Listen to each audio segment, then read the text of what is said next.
Now I want to talk about translating the graph of a function. So in the last video, we talked about how translating just means shifting a graph up, down, right, or left.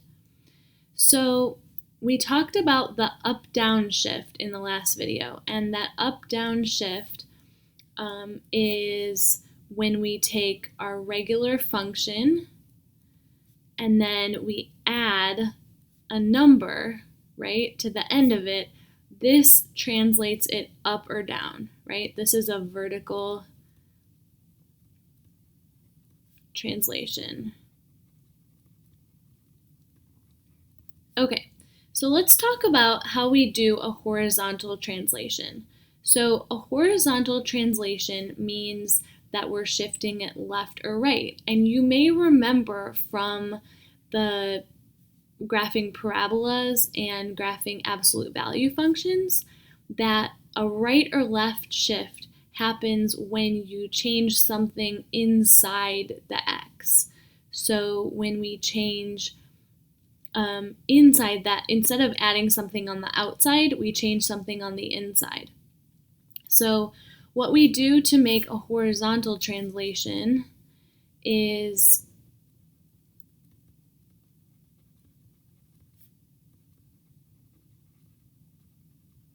so it should make sense that we're doing something to the x, because in this case, right, a vertical translation, after we've already calculated f of x, which is like y, right? Y is the vertical axis, then we're adding something to it.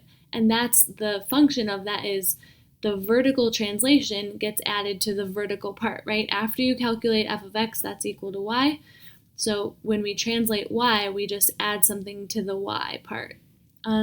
So when we add something to the x part, that's when we get our horizontal translation. But the funny thing is that since we're doing it inside the parentheses, whatever happens, happens in reverse. So if we want something to move right, we have to make it go negative inside the parentheses. So we might say f of x minus b is our horizontal translation, and this would be to the right b units.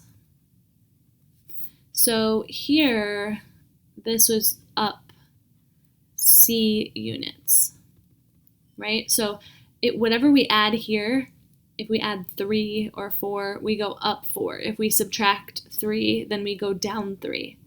But in a horizontal translation, whatever number you subtract is how much you go to the right. And this should make sense because it's the same for when you're finding the vertex of a horizontal or of a absolute value or of a parabola. When you're finding the vertex, it's f of x minus h, or sorry, I should just say it's x minus h squared plus k, right? And then h comma k is the vertex. That's because we move to the right h units and up k units from 0, 0. So this is for a parabola, and it's the same for any other function. Whatever we subtract from the x inside, we actually move to the right. Okay, so let's go ahead and talk about how we would actually do that. And in those videos, in the videos where we talk about absolute value and parabola vertices, how to find the vertex of those, we talk more about the y part. So if you want to go back and watch those again, that would be helpful.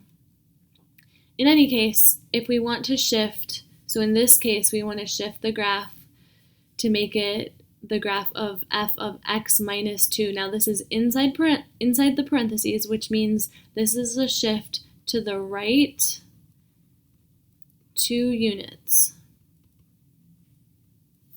So we want to take this whole graph and we want to shift it to the right 2 units. So again, I'm actually going to use some symmetry. So instead of being right at the 0, 0, we're going to be at the 2, 0 at this line. And so I'm going to use symmetry to make my graph a little bit better. but our graph should look like this.